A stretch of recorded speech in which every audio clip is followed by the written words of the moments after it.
Thank you all for coming. Thank you to Lancelot and the rest of the team that fixed the evening up, because I think that's good. A lot of hard work, so can we give them a big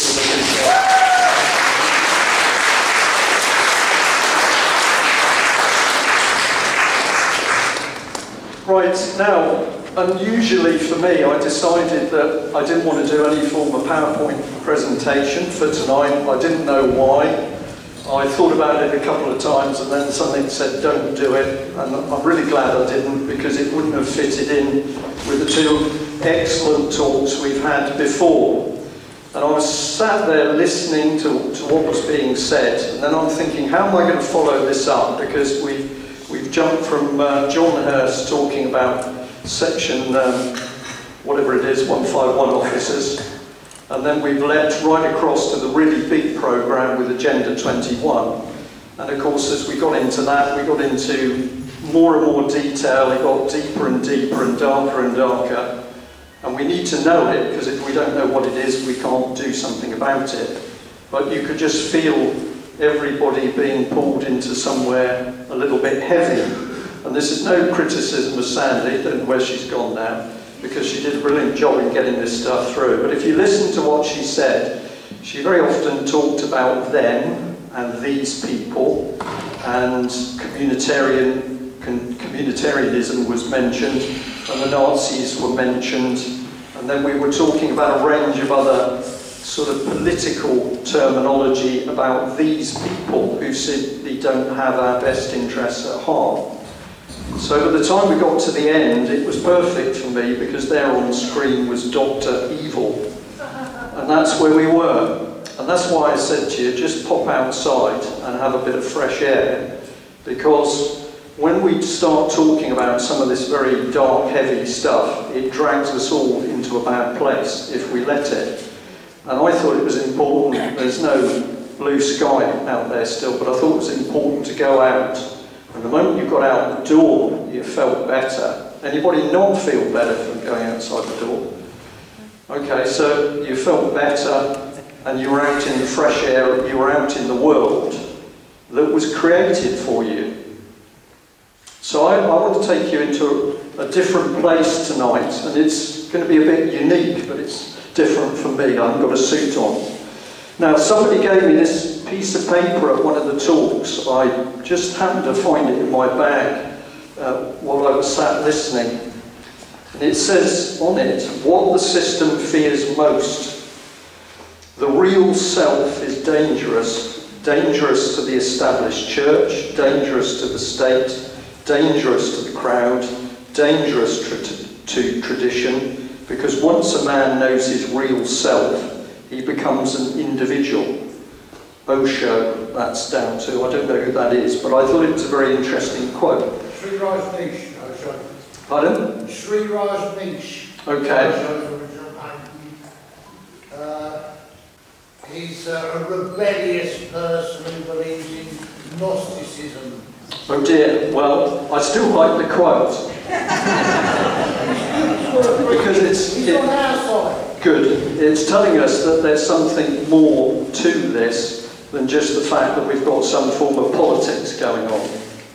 So, where do I start? Well, the first thing I'd start, actually, is by mentioning Lizzie up there, because as I've sat at the front, I've been looking at her quite a lot, and I spent 21 years being aware of Elizabeth, getting up early, having my hair cut, wearing a uniform, saluting a flag, and a few other things. And shortly before I left the Navy, I think it was 1993, I actually met her in person on board a warship in Portsmouth, and I had the opportunity of about 3 minutes conversation. And I have to say that I didn't pick up any bad vibes from her at all. I asked her a question, and that was she enjoying the evening? Did she regard it as work or pleasure? And she said, actually, I am enjoying this evening because I don't have to worry, because I'm amongst friends. Now, at the time, I took that as quite a compliment, because she was on board a warship and she was surrounded by people loyal to the crown. What I didn't realise, of course, at the time was that she was utterly betraying me, however nice she was. And this is the woman that's given away sovereign rights, How's she done it? Well, she's handed her power over to the European Union. And the word has just gone out of my head. What is she? Mediatisation. Mediatisation, thank you, John. So she has accepted all the power and trappings and wealth on the basis that she gives the real power away to a foreign state, the European Union. So I look at dear old Lizzie now. Many people call her Elizabeth the Useless. That's her title in history. But she has utterly betrayed me and the nation along with her family. That's how I regard it. So I thought I'd just mention her since she's there on the wall looking over us. Now, what's the next bit to come in on? I won't mention his name, but somebody said to me a little bit earlier on, are you really going to talk about the children? Because the trouble is, if you talk about the children, you're going to take people into a bad space, and they just can't deal with it. Well, I'm afraid to say I'm going to mention the children, but not too much. But what I want to say is that if we look into Agenda 21, and what those people want to do with us, do they want to cull the population? In my book, absolutely. The vaccine damage is very apparent now. We've got some schools in South Wales where over 50% of the children have got special needs, and the staff are being warned they can't talk about it. So this is serious, serious stuff. How bad is it? These people are into everything. Melanie was not able to tell much of her story. If she could tell her story, she would simply say she didn't ask to be born into a family where the abuse started when she was a very small toddler. She didn't ask to then be given to a fostering family with the assistance of the local council where they continued the abuse. And she didn't ask to be put in Beechwood Home where the abuse continued, in some ways even worse, and of course she was then in the knowledge that they were not only abusing other children, but children were certainly being murdered. And for her bravery in speaking out, which she did in 2011, Nottinghamshire police said they'd started Operation Daybreak. That was a lie, because they've done no proper investigation into the abuse of children yet. She was quickly warned that if she continued to open her mouth, they would take her child, which they subsequently did. And when she still kept talking, that's when the whole of the public sector manoeuvred against her to put her in prison. And when she was in prison, she was bullied, threatened, intimidated, and of course put in solitary confinement for a very long time. So I'm sure that Melanie won't mind me saying, if you found her a little bit agitated tonight and she's enjoyed a lager, she needs it. But that is what we're dealing with. We're not dealing with people that are slightly nasty. In Sandy's presentation, there was a lady saying that we could control people by their food supply. We are dealing with people that are utterly evil. And the moment you mention that word, you have to start to ask some questions. Do you know what it means? Do you believe in it? And I'm going to say to you that when I started out on my journey to start talking to people, I had no idea about this stuff at all. No idea at all.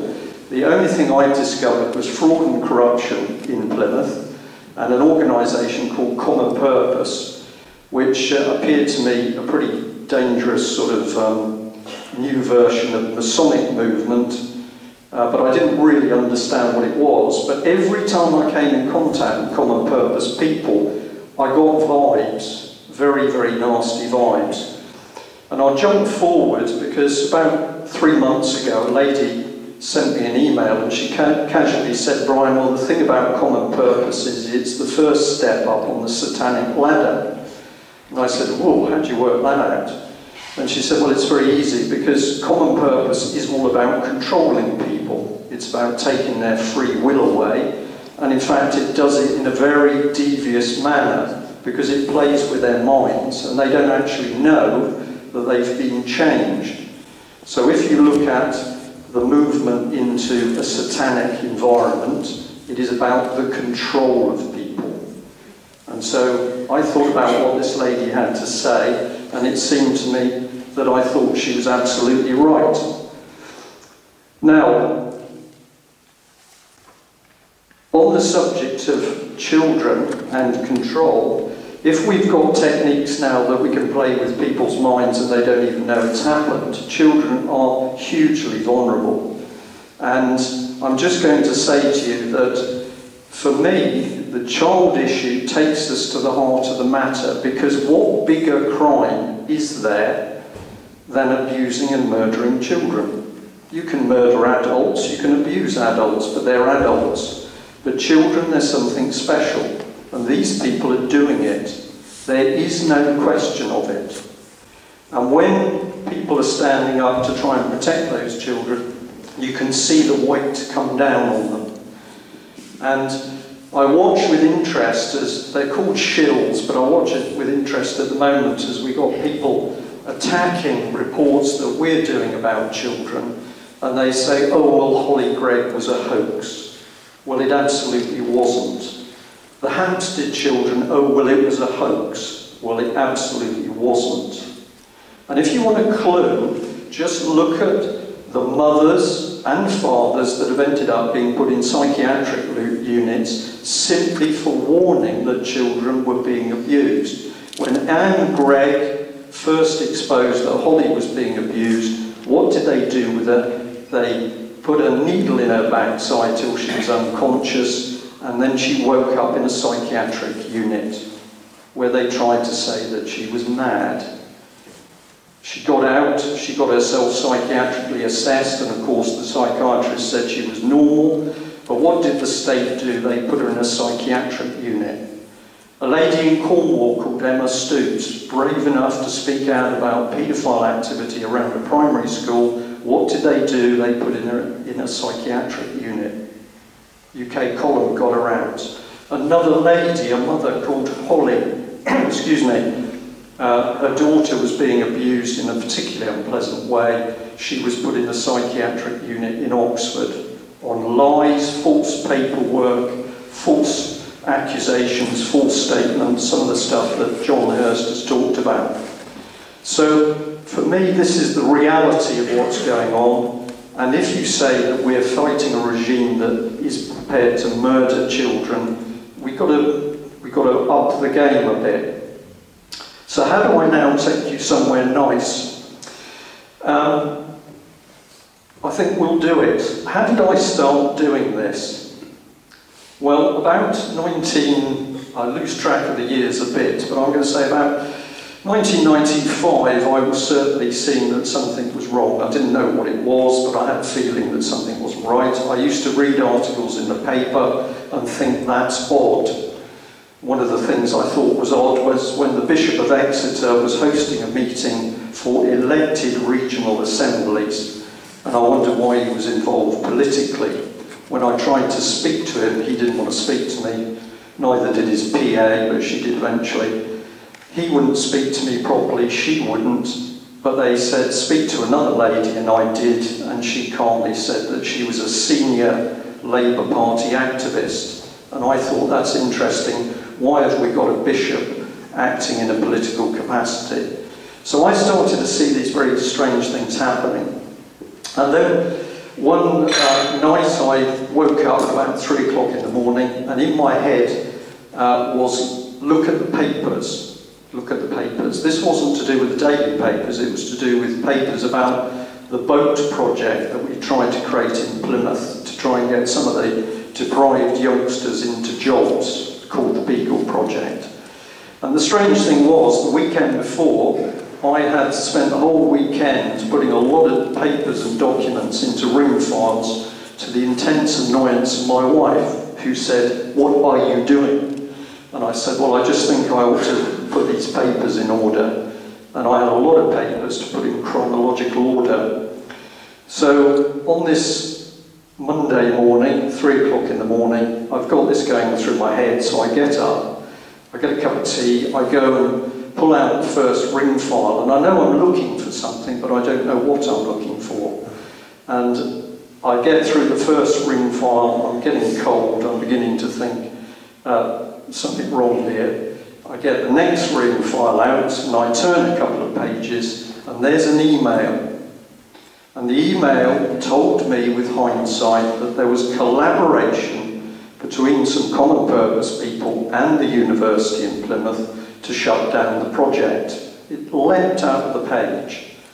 And that was a real awakening, because I knew that there was something very sinister going on, that people would collaborate behind your back, behind closed doors, to shut down a project which could only do good. It was educational, it was about jobs, it was about raising people's aspirations, and that was being shut down. So that was a strange little event. Then a few days later, I was in the kitchen one morning, and the phone rang, and I answered it, and it was a man I hadn't spoken to for a long time, and he said, "Oh, Brian, I thought you needed to know this." And he gave me a little bit of information about the city, and I thought, that's interesting. And as I was finishing the conversation, my mobile phone rang. So I dropped one, and I picked up my mobile phone, and it was another person saying, "Oh, hello, Brian. I don't know why I'm calling you, really, but I thought you needed to know this." And I was given information. I took 11 calls, boom, boom, boom, boom, until I'm there in my kitchen with another cup of tea thinking, what is going on?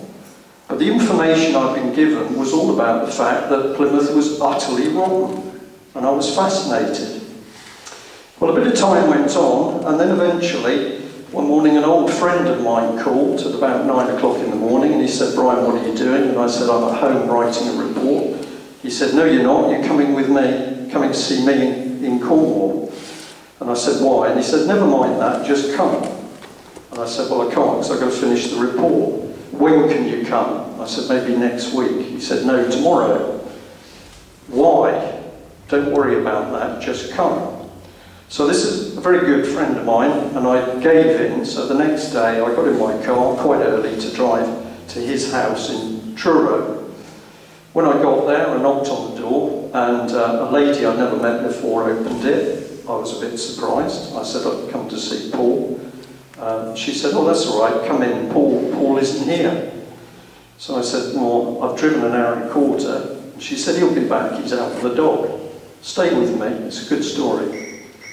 And so I went in with this lady, I've no idea who she was, and I said, "It's all a bit strange, because Paul wanted me to come down here, but I don't know why." And she said, "Well, it's because of me." And I said, "Because of you?" And she said, "Yeah." And I said, "Why is that?"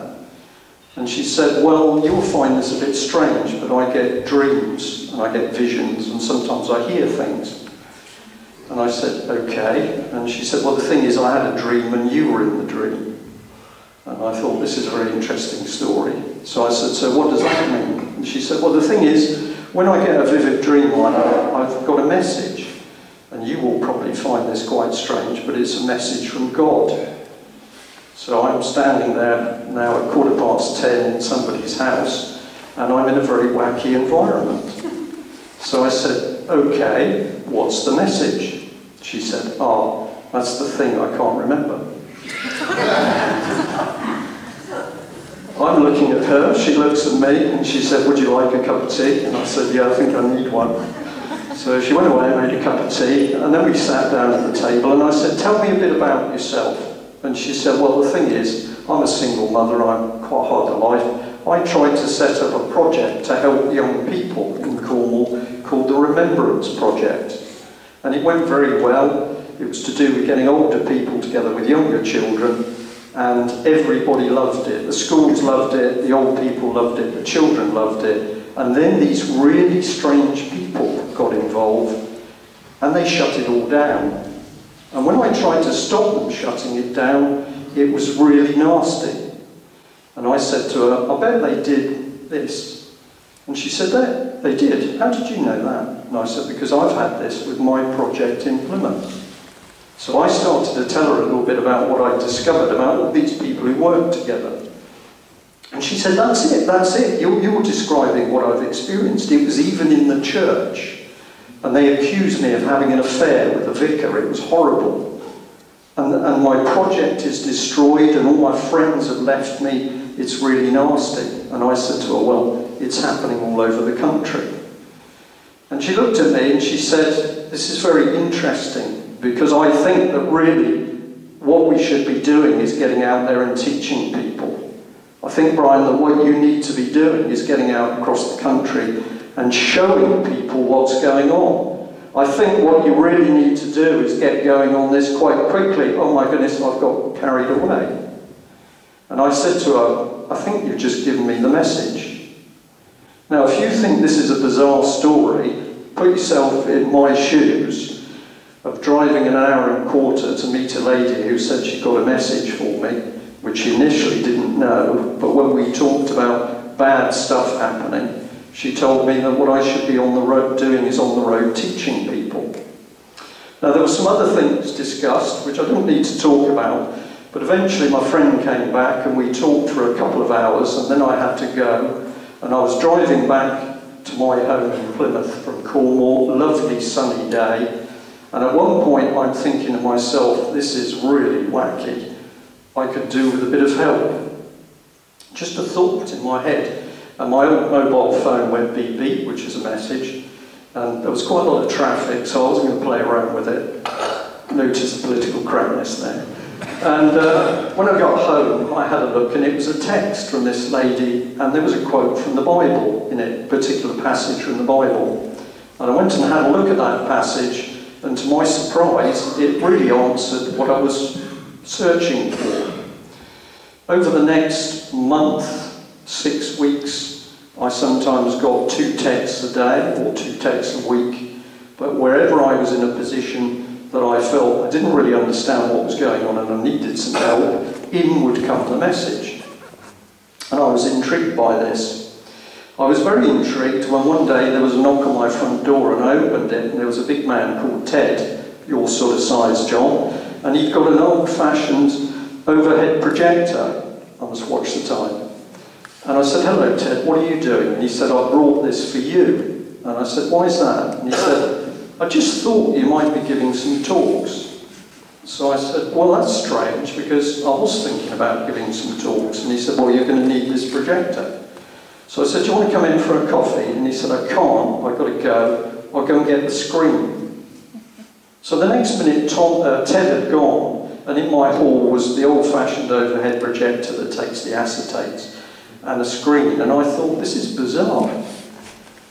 So I booked the village hall, and 17 people turned up, and at midnight I couldn't get rid of them, because I talked to them just about what I knew was going on in the country.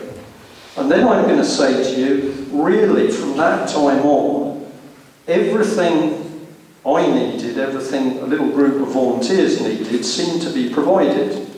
We didn't have anywhere to work from. Somebody said we'll pay for an office room for 3 months. We didn't have any computers, they were given to us. We were given a photocopier, we were given this, we were given that. And I'm going to say, I started to get a feeling that somebody was trying to look after us. Well, where did that lead? It led to me realising that something pretty dark was going on. And eventually I spoke to a friend, not a very good friend, but a man I liked, and he was a Christadelphian. Now, if anybody's here with the established church, I expect you to suck your teeth, because they're known as a cult. Very dangerous people. And I had a wonderful walk along the seafront with him, and I told him a bit about what I was looking at, and I said to him at one point, really, we're looking at the Nazi party in Plymouth. I thought you'd, Sandy, I thought you'd enjoy that, Nazi party in Plymouth. And I said, what's your reaction? And he said, we know. And I said, you know? And he said, yeah, we know. And I said, how do you know? And he said, well, it's all written in the Bible. And I said, that's pretty impressive. Where? And he said, how much do you know of the Bible? And I said, not a lot. So he said, well, that's tricky then. But he told me a few things. And he told me a lot about the European Union. He told me a lot about the political situation. And I'm thinking, wow. So he then said to me, have you got a Bible? And I said, well, I have. And he said, well, I'll see if I can get you one anyway. And I've got some other things I'll give you. I'll make you a promise.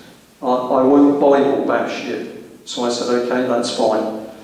Now, one evening, I came back into my house quite late. There was a brown envelope on the floor, always suspicious of those, and there were some magazines. And I picked up the two magazines, and one had a picture of Hitler, and it said the European Union, the new Nazi state, and the other one had a picture of a child's head in a sniper's sight, and it simply said the battle for our minds. And I read those two magazines till about 4 o'clock in the morning, and I was stunned to see a mixture of teachings from the Bible mixed with politics. And to me, it was unbelievably accurate with what was going on in the world, and I was intrigued by it.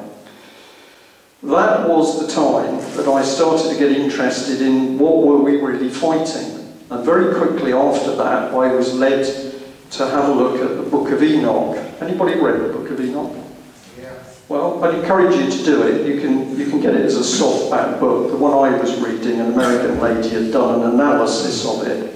But basically, it was talking about the origins of evil. And this took me immediately into the spiritual dimension. And what I was reading just made sense. And so I continued to research on that. And I'm going to jump because I'm aware of the time, but that research has ultimately led me to talk to people of other religions, and I've had some particularly good conversation with Muslims in this country, because they are also looking at the fact that something very, very dark and nasty is happening. So I've broadened it out a bit. But what I want to say to you is that, yes, we've got to fight. Are we doing the right thing at the moment? Yes, because we're all individuals. So if you're just doing what you can do, that's what you're supposed to be doing, because we're individual people and personalities. Can we team up? Yes, we can. Do we need to build a big regimented movement? No, we don't, because that's not what freedom is about. Freedom, where do we get our freedom from? We're born with it. When we are born, we have freedom. And the freedom only gets taken away after we're born. And if you look back into the origins of our common law, where does it come back to? It comes back to our God-given rights. And I'm just going to give you a thought, and that is that we saw the Georgia Guidestones, and what was etched into that was a genocide plan, wasn't it? Because it was talking about the reduction of the world population to 500 million. So a lot of people are going to die.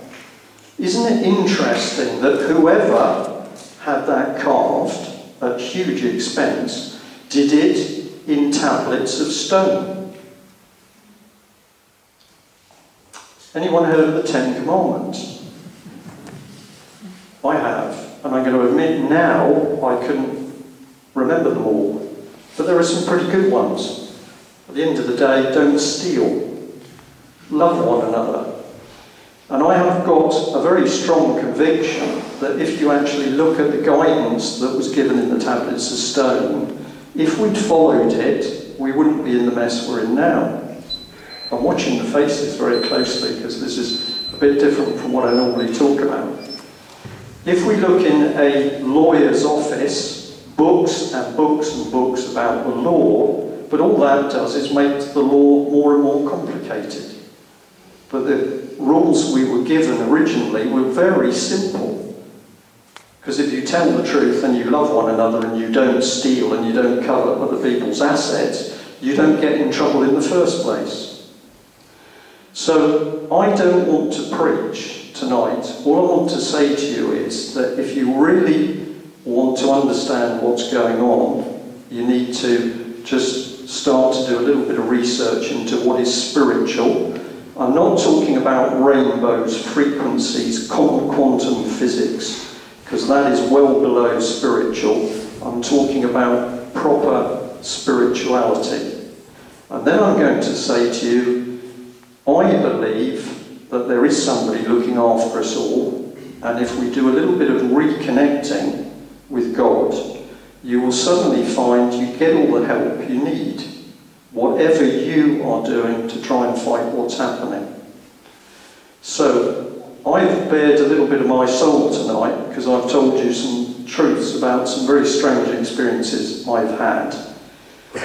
I will tell you, I have had some unbelievably strange experiences with people who've been very troubled when I've been talking to them. To the extent I think I'm talking to more than one person at a time, and whatever I'm talking to is pretty nasty. Evil is real. It has power, but the key bit is it only has power over you if you let it. And we are now drawn into a world where everything going on around us is being run by that evil power. So the list on the screen was everything from worshipping false idols, pop stars, sports stars, pornography, swinging, theft, greed, gluttony. The whole time we touch that, you allow more of this rubbish into you. The moment you recognise it and you start to get yourself away, you can deal with it. So I'm going to end on that note. But we were born into a free world. It was a beautiful world. It was created. And we should be living in wonderful peace and harmony. No problems over food, no global warming. We've lost track of something. If we reunite in that proper way, we are going to do extremely well. Now the last bit is a warning. Because one of the plans of the other side is to create a one-world religion. And they are moving on this unbelievably quickly. So they have already got the idea that if they can lock everybody into a love and light one-world religion, there will be no other religions. As long as you're in that religion, they've got control of you. We've got to be really discerning to see through that false religion. That's it. Can we perhaps, before we go, just remember two very good people. One you will know, one you might not know. But one person is John Harris, because John Harris, who gave his first talk in the Methodist Church in Totnes, was the man who started to take the lid off the way language was being corrupted and legalese, and what was happening in the courts, and look at how that's developed. So John did amazing things, and of course he also challenged the Queen over mediatisation and took the lid off the fact that Elizabeth the Useless has betrayed us. And the other person I'd like to mention is called Kevin Bull, and he used to talk from Ireland via an American radio station called Orion Radio, and Kevin was very knowledgeable on the psychopaths, but he said you've got to call them low empathy because you can only call them a psychopath if you're qualified, and he was quite astute on that. So that's it. It is big, it is very dark, but don't feel that all of that is on your shoulders. If we do the right things amongst our fellow men, women, children, we will get the right result. Every time you see people working for aggression, violence, discord, they are the other side, or something's working through them.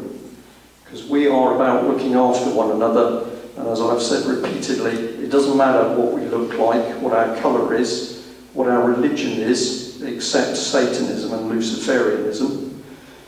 As long as we're doing the right things, we will succeed. So, when you go out it's going to be dark, but tomorrow there's a nice new day in a pretty lovely world. We've just got a bit of cleaning up to do. Thanks very much.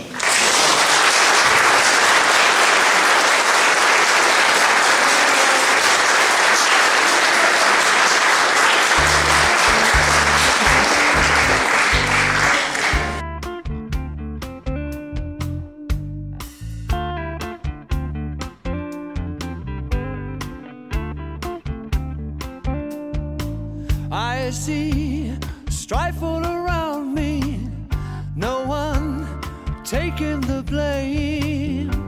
Everyone cursing someone else's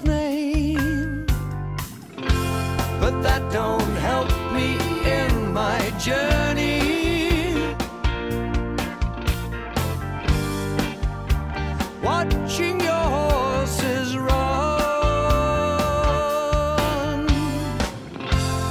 gambling with the future.